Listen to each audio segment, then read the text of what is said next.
Hello everyone, Phoenix Knight here. Welcome to the channel, and welcome to a new playthrough on the channel. We're staying within the Cthulhu Mythos this evening as we debut a new roll and write game. We're playing Roll for Great Old Ones by Hodari Spiele. We played Death May Die earlier this morning and did not have a good time with it. Ended up losing that one pretty quickly. So in this one, we're using a roll and write variation in the Cthulhu Mythos to go through solving a mystery. There are 4 base scenarios in the box. We'll see what scenario we're playing tonight, but first up, let's meet our investigator. The investigators all come on dry erase paper that we'll be writing on with dry erase marker. Our investigator that we're playing tonight is Mandy Bell. Let's take a look at her story. Mandy Bell was a woman of the law, a brave policewoman who always upheld justice and protected the innocent. Her whole world was shattered when she discovered that her own husband, the man she loved and trusted, was a cultist priest, devoted to the worship of the monstrous deity Hastur. She was torn between her duty to her profession and her love for her husband. Her investigations led her to uncover a web of secrets, corruption, and eldritch rituals that stretched beyond her wildest nightmares.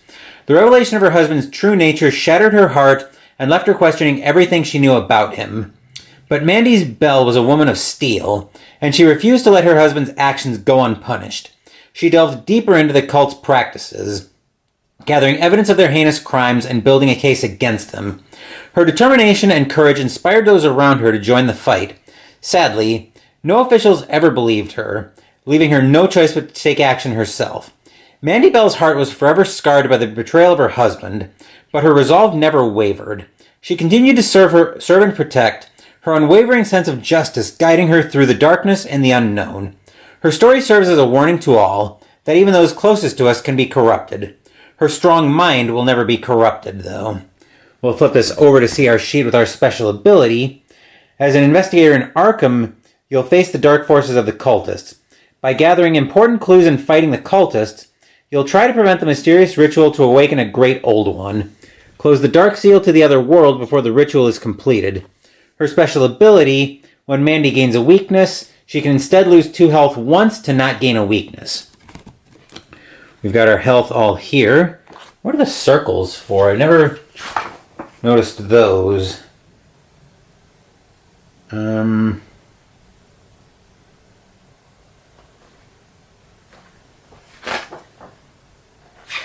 that is the health, so probably the entire health track. I wonder why they're circled like that, though.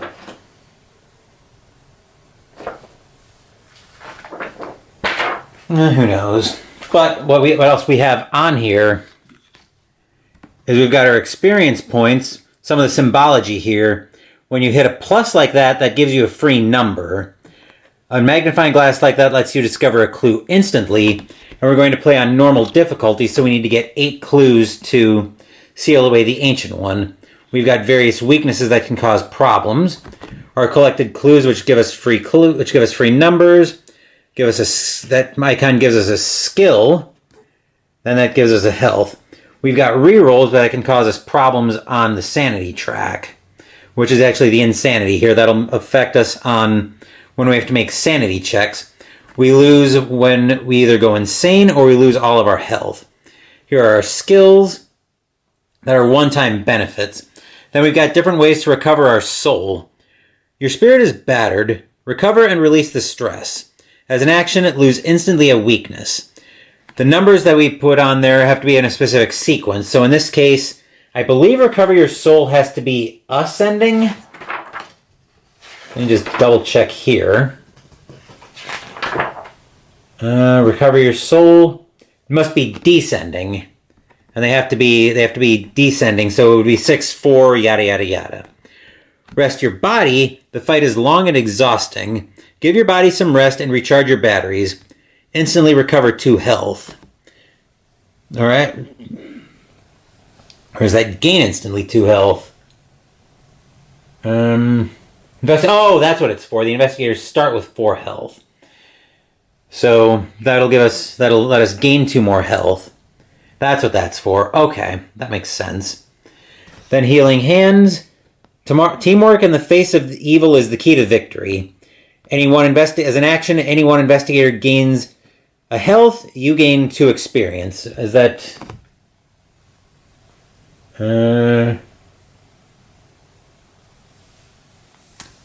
Healing Hands.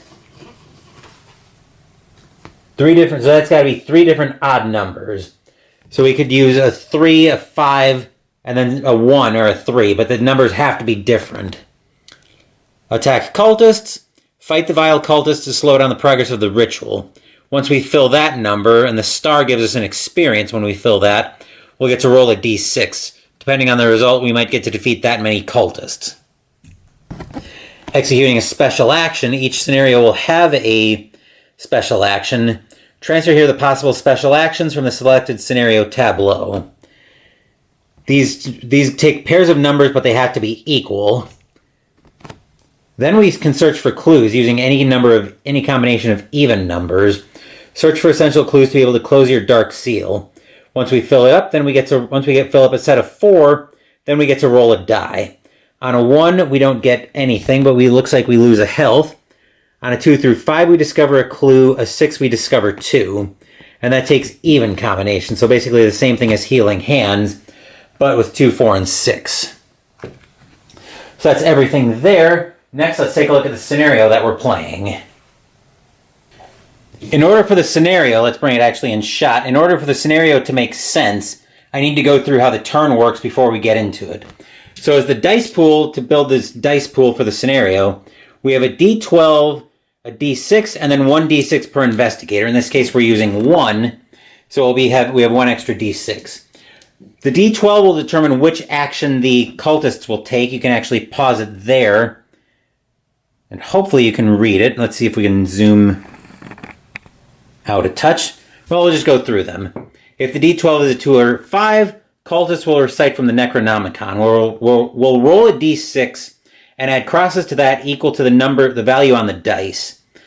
Then if it's a 3 or 9, we'll summon cultists. Once again, rolling a d6 and then summoning a number of cultists based on that. If it's a 1 or 12, we'll advance the ritual based on whatever the d6 number is they have there. On a 6, the soul suffers, which will just be one of ours, which we'll just get a weakness from that. 7, the Migo are healed. Based on the roll, we'll heal completely a number of Migo based on that. Then each investigator will take a penalty from there. If there are no wounded Migo, we'll then advance the ritual by 1. Then we have an illusion of insanity where we'll have to make an insanity check. If we pass, we lose another insanity, but if we fail, we lose 2 health. On an 11, the Migo will be summoned. We'll add a number of Migo based on the result. We'll add a cross there. Then we've got 4 and 10 where the Migo attack. We'll roll the d6, and then we'll take damage results basically based on that result. We've got our closed seals here, and then the ritual progress where the cultists will be advancing their ritual. So we'll bring Mandy in shot as well. I'm going to flip her that way. Let me see if I might have to tip the camera up. This will be kind of weird writing, I think, but yeah, it'll be kind of a weird shot. We'll bring the dice tower right here, and then I think we're all set to get into this game, so let's jump in with our first turn.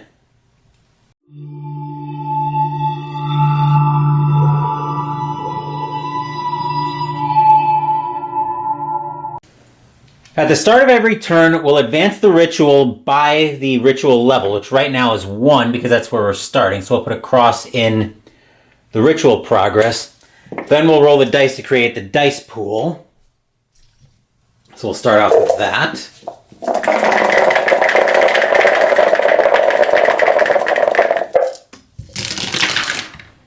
All right, so the cultist will be taking a ritual action. And it looks like we got both 6s, so I guess we're taking a 6. So now we have a 6 to assign. Let me rewrite. I'm just going to rewrite this episode action.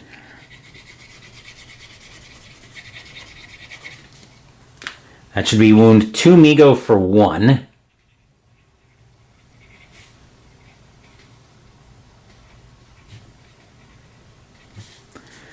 Alright, since these have to be even, I'm actually going to put my 6 down here on search for clues, which will give me a free number. So I can take a 1 to 6 and put it anywhere I want. I'm going to start off with a... I'm going to set up a 3 over there so when the Migos start coming, I can set them up. Then that'll give me another free number. Because there's a plus there. And I think I want to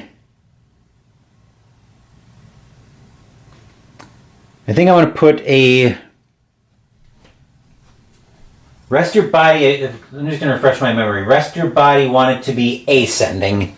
So I'm going to put a 1 in rest your body. Right, then we've got 1 cultist.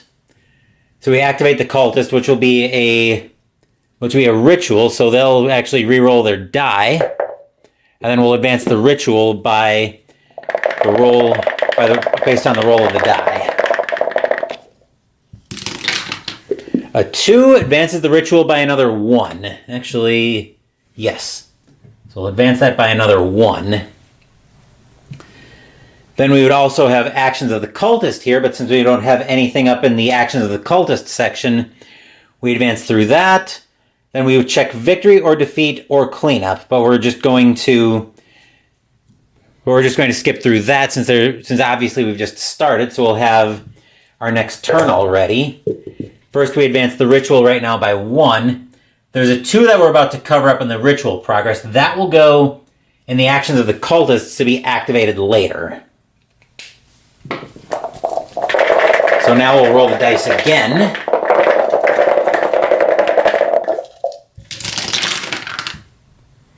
This time we're taking a 5.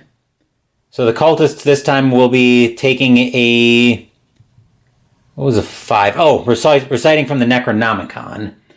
And we're getting 6s once again. Now, I can't put the 6 on search for clues, I don't think. Oh no, duplicate numbers may be used. And they can also be used on healing hands. So I'm going to put another 6 in search for clues. And then the cultist will activate their actions. First they'll take their die action, which will be cultist reciting from the Necronomicon.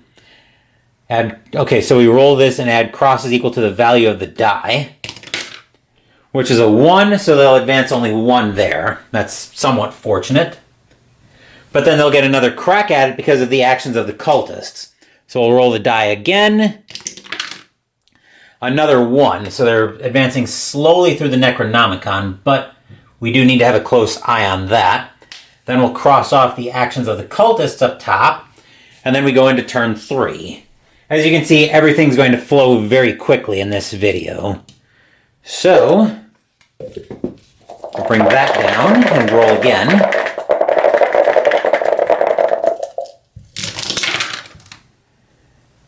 And we have another cultist reciting from the Necronomicon. What do I want this time? Do I want to take the 2? I think I will take the 2.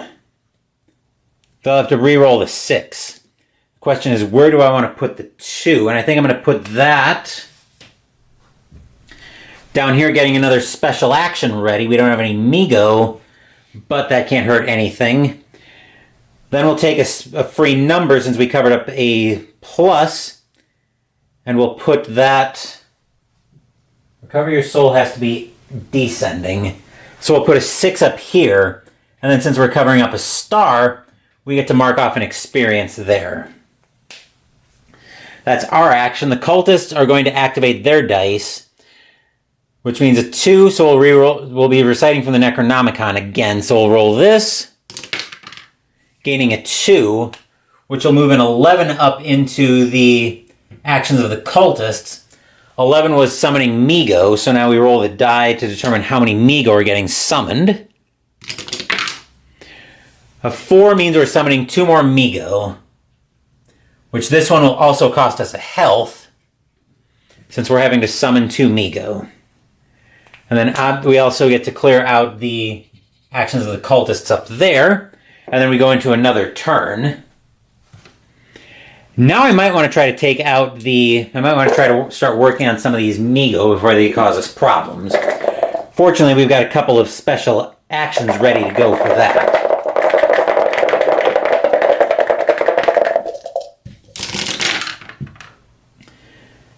A 6 is going to be going up there, which means we'll be suffering a weakness.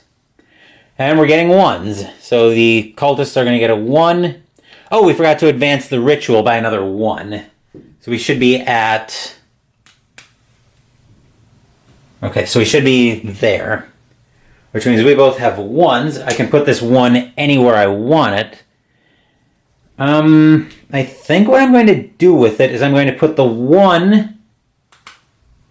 on the other wound 2 Migo for 1, mostly to trigger a free number, and get a 3 out of it, so I'll wound these 2 Migo for 1 damage.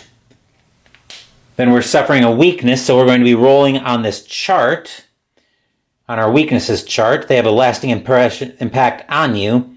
If a rolled weakness is already active, lose a health.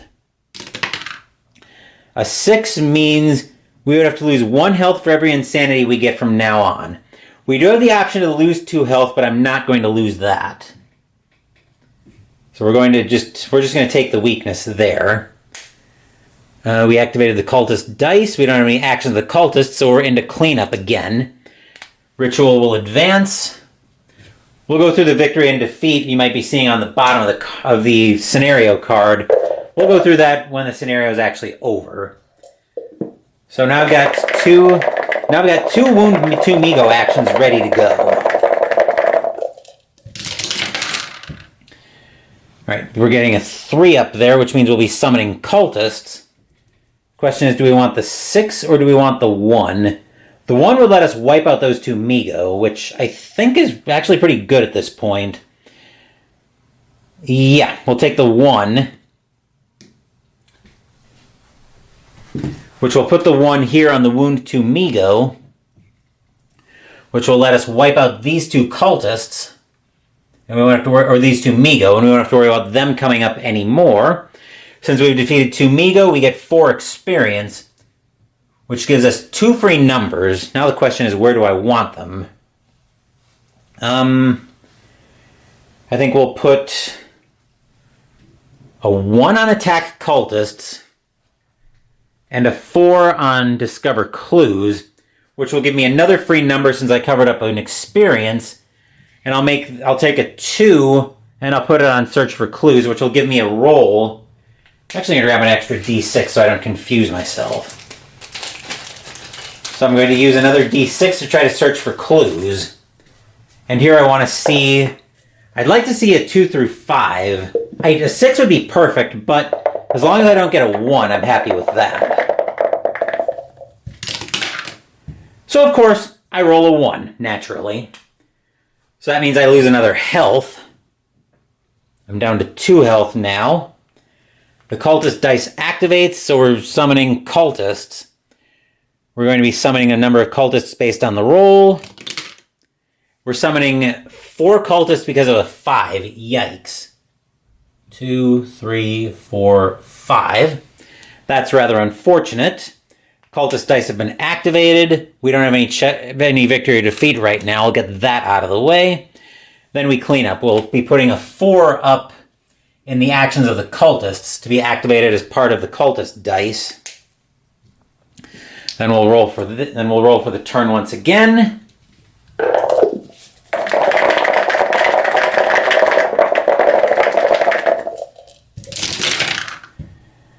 We're taking 5s, it looks like. That's not good. So a 12 there. And we've got 5s all around. Now, where do I want this 5? Numbers can't be equal on attack cultists. So I think we'll take a 5 there, which gives us a free number. And I'll put that... I'll take a free number for a 4, put it down here on Search for Clues, which will give me another free number. I'll make that a 2. And another free number will go for a attack cultist. Can that be... No number may appear twice, so I do need to be aware of that. I'm going to take a 2 here, because we definitely need to start working on those cultists. As for the ritual, which is what the cultists will be doing, we'll roll the d6 for that. 3 is going to be advancing 2, but since we have a total of 6 cultists now, we advance the ritual by 3. 1, 2, 3, which puts a 3 up in the actions of the cultists as well. So we're activating actions 4 and 3. 4 is Migo attacking, so we'll roll the die for 1 Migo attack since we got rid of 1.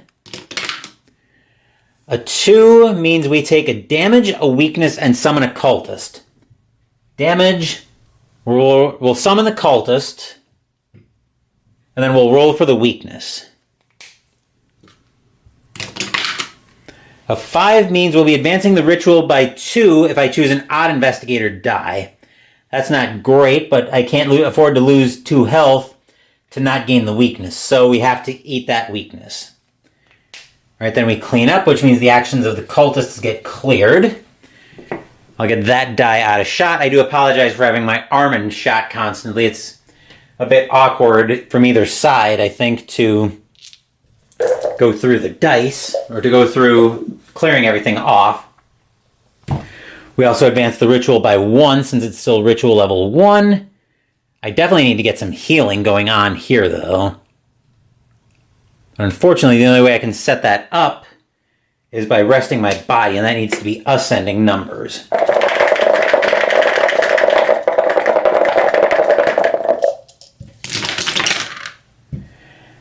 Alright, so a 5 means that we'll be having the cultist reading from the Necronomicon again. And I do have the weakness of advancing the ritual by 2 if I choose an odd die, which I can't afford to take that, so I've got to give that to the cultists, and I'll take the 2. So where do I want the 2 to go? I can't put it on attack cultists. I'm going to put it on search for... Actually, I'm going to put that on... I should probably put that on rest your body, and I think I will.